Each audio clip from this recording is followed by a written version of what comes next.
shall demonstrate the experiment percentage of iron, determining estimation of percentage of iron in a hematite ore solution.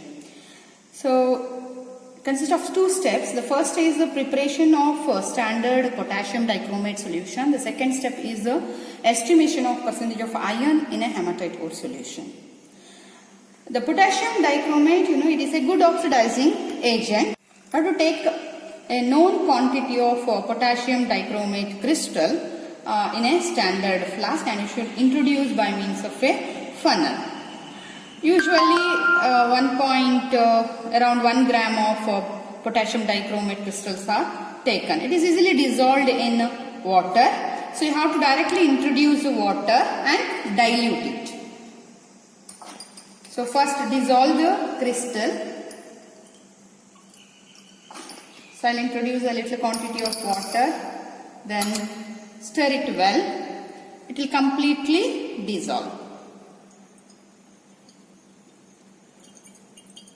After complete dissolution, you dilute it and make up to mark.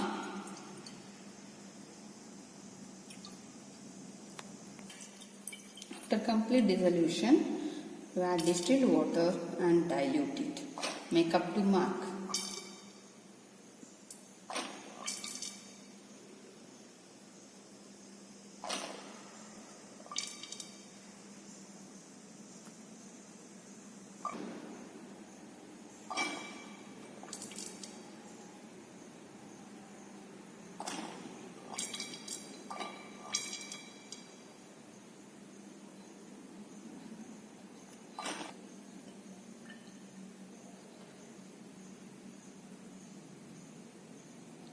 Add exactly up to mark. Okay.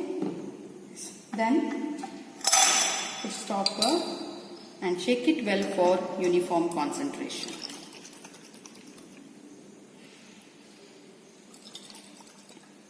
And the prepared solution should be taken into burette. The burette is filled with the potassium dichromate. Okay. For that, you wash the burette, rinse the burette with the potassium dichromate solution and then introduce. So it is already, I will just introduce potassium dichromate. So it is already washed once, so I will just rinse the solution. So we rinse the burette with the potassium dichromate solution. Then I will introduce. Fill the burette with the potassium dichromate and take one initial reading. Okay, so I just fill and I adjust to 0, and I'll adjust to 0. It should coincide with. Second step is the estimation of percentage of iron in a hematite ore solution. So for that purpose, you have to pipette out 25 ml of hematite ore solution. So I'll take 2 conical flasks. To both the conical flasks, I'll introduce 25 ml of hematite ore solutions. To each, I'll introduce 25 ml of hematite ore solution. So here we use an external indicator, potassium ferricyanide. So that's why, in order to locate the end point, in order to find the end point, we carry the pilot reading, rough reading. Based on that rough reading, the range, we will detect the exact end point for the estimation of or the volume of potassium dichromate consumed for the redox reaction with the iron or hematite ore solution. So that's why I'll take 2 conical flasks. To each conical flask, first I'll introduce 25 ml of hematite ore solution. Then this is a redox reaction. The redox reaction takes place in the acidic medium. For that purpose, you have to introduce acid. Along with that, the hematite ore, it is an oxide form of ore.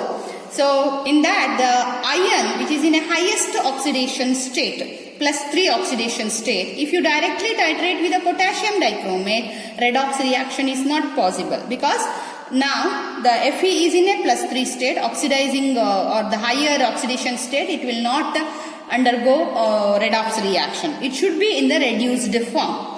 So in order to make it to a reduced form, first you have to convert the oxide form of compound into a chloride form by the addition of concentrated hydrochloric acid. So in the beginning Fe2O3 hematite oxide form of ore you have to convert to chloride form by the addition of concentrated hydrochloric acid, as well as the further reaction that take place in acidic medium, redox reaction. So for that also it is useful. So I will introduce around 1/3 test tube of concentrated hydrochloric acid. Slowly you have to introduce along the side of the conical flask to one first. Then the conversion oxide form to chloride form that usually take place under high temperature. So that's why the reaction mixture you heat it. Okay. So I'll keep these two conical flask. After the addition of hydrochloric acid, I'll keep it on the hot plate.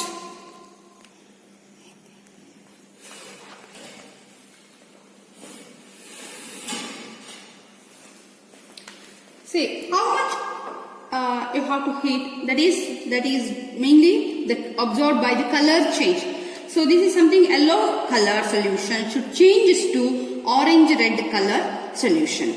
Then further, this yellow color, when it changes to orange red color, that indicates the formation of ferric chloride.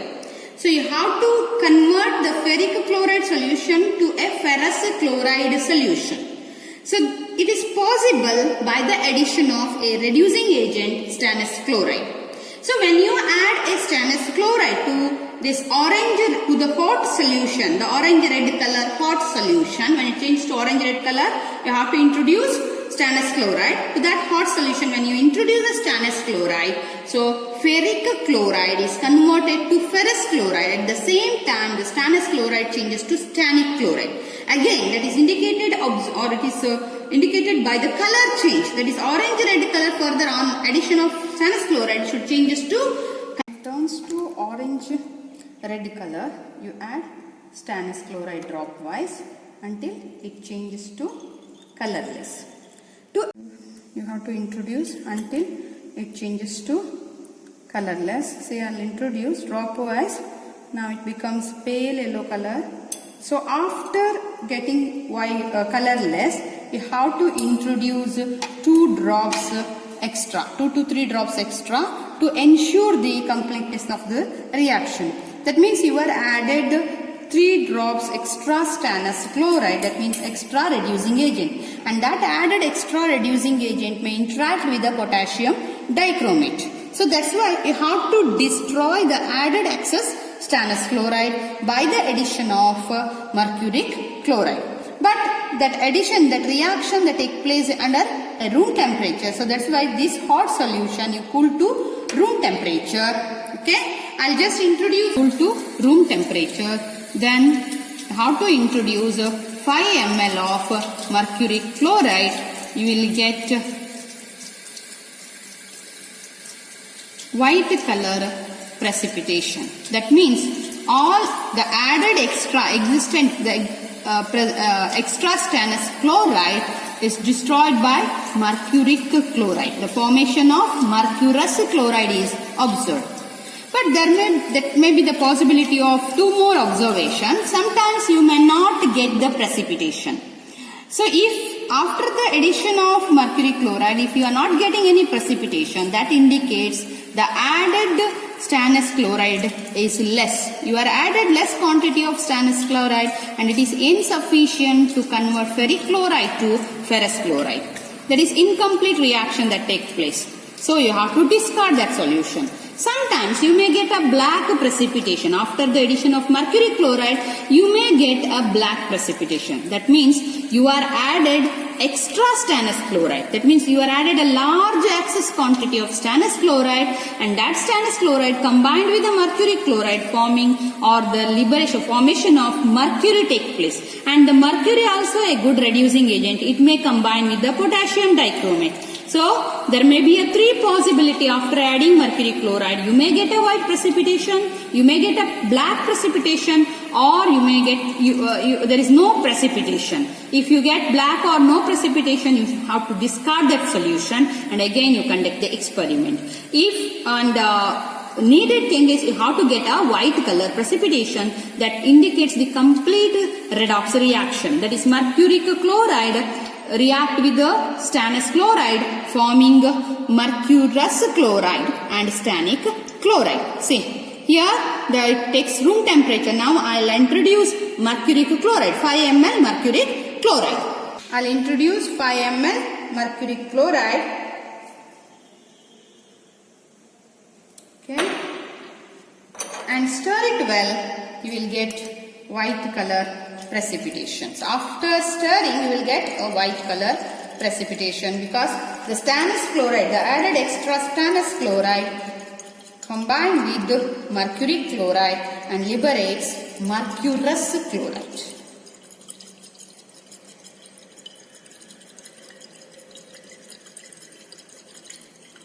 Yeah, you will get a white color precipitation, that is mercurous chloride, and it indicates the complete redox reaction. Ferric chloride is converted to ferrous chloride. Now the formed ferrous chloride need to interact with the potassium dichromate. That means you have to titrate this reaction mixture with potassium dichromate solution in acidic medium, not in another medium, in an acidic medium, using an external indicator, potassium ferricyanide. So here we will use an external indicator, potassium ferricyanide. The reason is, if you directly introduce potassium ferricyanide to a reaction mixture, it will form ferroferricyanide complex, and this ferroferricyanide complex is a stable one. Once ferrous ion which present in the reaction mixture trapped by the indicator, it will not available for further reaction. That means there is a loss, a continuous loss of the loss of ferrous ion. To avoid that one, you have to take indicator potassium ferricyanide externally. So I will take a little quantity of indicator in a test tube and I will keep it in a beaker which contains a little quantity of water. Okay. See, and after during the test, each time when you test observe the end point, that time you have to wash the glass tube. Okay, I will introduce one glass rod and glass tube, and so I will show you. You take a small droplets of indicator on a wax paper. So how to use external indicator? So you will introduce a small drop of indicator on a wax paper like this, and make it to small droplets, okay, like this, and keep this glass rod side, okay. Now onwards I should use a glass tube. While checking the end point, I should use glass rod. To this reaction mixture, I have to introduce 2 test tube water, because just to dilute the solution. Otherwise, there is a large quantity of Fe2 plus ions lost. To avoid that one, I have to use 2 test tube water. Okay, dilute. Next step, you have to carry the titration against, or you carry the titration against potassium dichromate that is taken in the burette. See, here I will take the indicator and a beaker. Okay, in that I will take water. I will just introduce a little quantity of potassium dichromate, and then I'll check the end point. Now I'll introduce a little quantity. Before I should take the initial reading. Now I took 0 initial reading. Okay, I use a glass rod. Just you dip the glass rod to reaction mixture, make it to contact with the solution. Okay, then you just touch the glass rod to a indicator. You will get a blue color that indicates the formation of ferroferricyanide. That means Fe2 plus ion present in the reaction mixture. Still, that means that the reaction is not complete. Again, you add a quantity of potassium dichromate and check it. Or otherwise, you may carry a pilot reading. While carrying the pilot reading, you have to introduce one drop. Each time you add each time you have to introduce a 1 ml solution. Okay, 1 ml solution. Then check the end point. You can get this some range, like the end point may exist. It may shows that the exist in the range of 13 to 14. Then for the next one, you may directly introduce 12 ml, and then you check the end point. See, I'll show you how to do this one pilot reading. Now I'll introduce 1 ml. Okay, and again I'll check.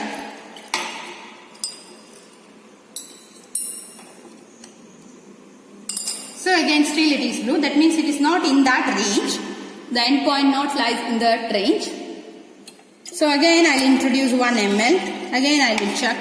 Okay, likewise you have to introduce continuously introduce potassium dichromate and check the end point. You may get the range. Like it may be exist in the 13 to 14 range, or 14 to 15 range, 15 to 16 range. Once you get the range, again you conduct the next trial. Prepare a fresh solution and titrate against a potassium dichromate solution. You know the range, so that's why if the color change you observe between 13 and 14, you add 12.5 directly and then you find the end point. Okay, now I'll show you how to detect the exact end point. Okay, so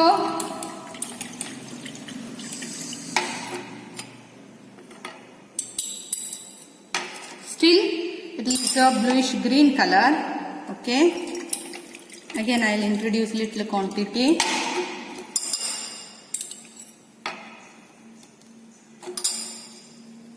I already find the range. The range is in between 15 to 16. So that's why for this the next trial I will introduce 14 point directly. Then I will check the end point. So while checking the exact end point, you have to introduce 2 drops each time and check the end point. So again it is a blue color. Now I will introduce 3 drops. I will check the end point. Because I know the range, it is in the first trial I observed the range 15 to 16. So I want to detect the accurate answer. So that's why for the second trial, up to 14.5 ml I will directly introduce. Then I will introduce 2 drops. Each time I will introduce 2 drops and I will check the end point.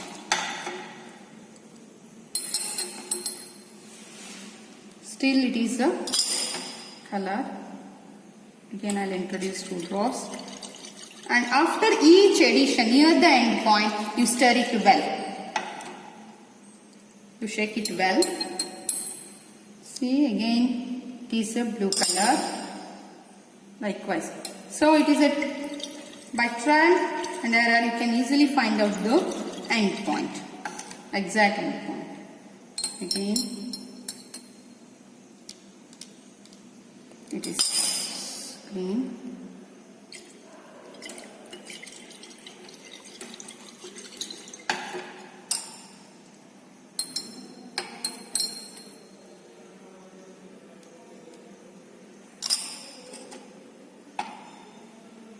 Now I will introduce 2 drops and I will check the end point.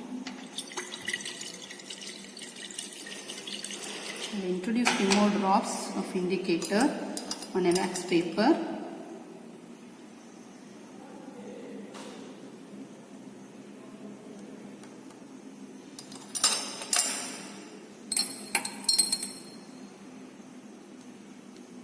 Still it is green, imparts green. That means some Fe2 plus ion exists.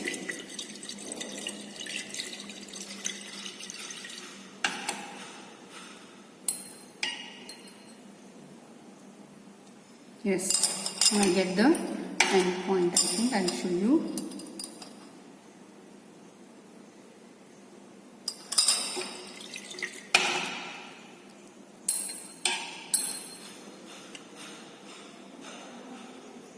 I will introduce 2 more drops.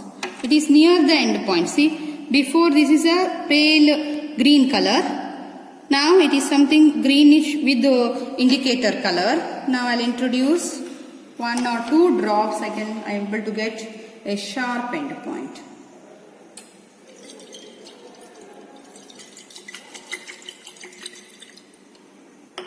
Just near the end points, I observe this is the color. Before that, this color. Now I observe. I'll show you. So now you will get a orange, a deep like orange color. So that is the sharp end point. That is the sharp end point. So you will get orange red color. Say or the color of the indicator. So before the end points you will get something like green color, sometimes you may get this type of color. Again it depends upon the weightage of percentage the ion present in the sample. Okay, so this is the sharp end point. Now I'll take the reading. What is the exact value? I know the pilot reading is between a 15 to 16 or 14 to up to 14 to 16. That range I got. Actually the pilot reading I got 15 to 16 range. Now I observe the exact reading. What is the volume of potassium dichromate required for the complete oxidation process. Now I will take the reading exact volume of potassium dichromate required for the process. Now it is 15.6 to lower meniscus I observed 15.6 ml of potassium dichromate required for the complete oxidation. My initial reading is 0 and the final reading what I observed is 15.6. I'll write it in the observation book. Initial reading is 0.0 and now I got 15.6. So the actual volume of potassium dichromate consumed is 15.6. The first thing we have to give some weight of crystal potassium dichromate. You have to take the weight of the potassium dichromate. So that is 0.026 gram weight. Then you have to, based on this weight, you have to calculate the strength of potassium dichromate. Here weight is 0.026. You will get some normal potassium dichromate. Okay. Next thing you have to find out the strength of iron in a hematite ore. V1 is known thing 15 or find out you have to find out that is 15.6. N1 is you have to calculate potassium dichromate normality divided by volume of potassium iron prepared out, that is 25 ml. Okay, so you can able to calculate N2 normality of iron in a hematite ore. Once you find the N2 value, based on that N2 value you have to find weight of iron per liter. Weight of iron per liter, that is N2 into equivalent weight of iron, that is 55.85. You will get weight of iron present in the sample in terms of gram per liter. So once you know the weight of iron present in the gram per liter, you may convert it into a percentage of iron present in the sample.